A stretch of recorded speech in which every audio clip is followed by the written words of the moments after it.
के साथ यूभी चौधरी और आप देख रहे हैं दिव्य दिल्ली। आइए नजर डालते हैं आज की कुछ मुख्य खबरों पर। समाजवादी पार्टी के अध्यक्ष अखिलेश यादव आगरा पहुंच गए हैं। उन्होंने यहां पार्टी के राज्यसभा सांसद रामजीलाल सुमन से मुलाकात की। इस दौरान उन्होंने बीजेपी सरकार पर जमकर हमला बोला। उन्होंने कहा कि रामजीलाल के घर पर हमला अचानक नहीं हुआ, बल्कि ये हमला साजिश के तहत किया गया है। अभी तक मामले में कोई कार्रवाई नहीं की गई। मुझे गोली मारने की धमकी दी जा रही है और कहा जा रहा है कि जैसे फूलन देवी को मारा गया वैसे तुम्हें भी मारेंगे। अखिलेश यादव ने कहा कि मेरे पार्टी के लोग शिकायत दर्ज कराने जाते हैं, लेकिन शिकायत नहीं लिखी जाती। अगर शिकायत लिख भी जाती है तो कार्रवाई नहीं होती।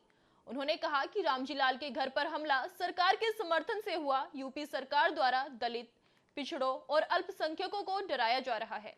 अखिलेश यादव ने कहा कि हम यहाँ कोई राजनीतिक ताकत दिखाने नहीं आए हैं। मुझे अपनी पार्टी के नेता से मिलना था, इसलिए मैं आया हूँ। जो घटनाक्रम हुआ, आगरा में तलवारें लहराई गईं, बंदूकें लहराई गईं, डंडे लहराए गए। सुना है शांतिपूर्ण सम्मेलन करने को परमिशन दी गई थी, लेकिन उससे पहले हम सब ने वो तस्वीरें देखी। आखिर कैसे बुलडोजर से चलकर कई थानों की फोर्स को क्रॉस करके तोड़फोड़ से लेकर हमला तक किया गया। बीएमसी चुनाव से पहले राज ठाकरे ने उद्धव ठाकरे के साथ आने को लेकर बड़ा बयान दिया है। उन्होंने कहा कि महाराष्ट्र हित में अगर साथ आना पड़े तो मैं उसके लिए तैयार हूं। उनके इस बयान से महाराष्ट्र की सियासत में हलचल मच गई है। वहीं अब राज ठाकरे के बयान पर संजय राउत का भी रिएक्शन सामने आया है।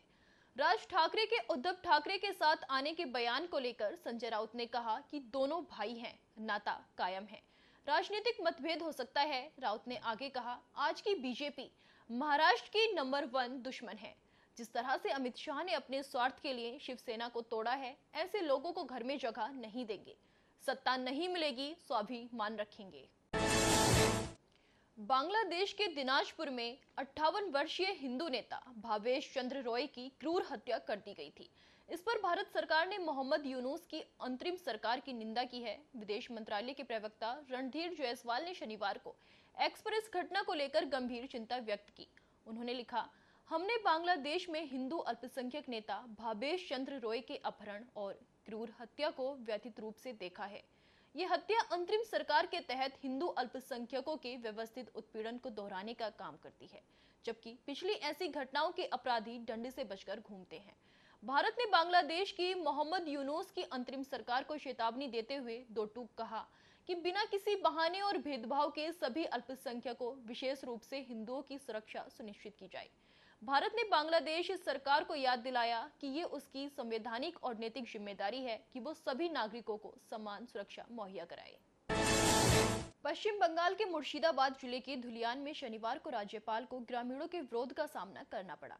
आपको बता दें, राज्यपाल धुलियान के वार्ड 16 के बेदवाना गांव में ग्रामीणों से मिला बिना जा रहे थे, जिस पर ग्रामीण भड़क गए और जमकर हंगामा किया गया। विरोध को देखते हुए राज्यपाल ग्रामीणों से मिले और उनकी बातों को सुना। एक वरिष्ठ अधिकारी ने बताया कि राज्यपाल बोस ने मुर्शिदाबाद जिले में वक्फ अधिनियम के खिलाफ प्रदर्शन के दौरान हुई हिंसा में मारे गए 1-2 लोगों के परिजनों से मुलाकात की और उन्हें हर संभव मदद का आश्वासन दिया। कांगो नदी में हुए दर्दनाक नाव हादसे ने पूरी दुनिया को झकझोर कर रख दिया है।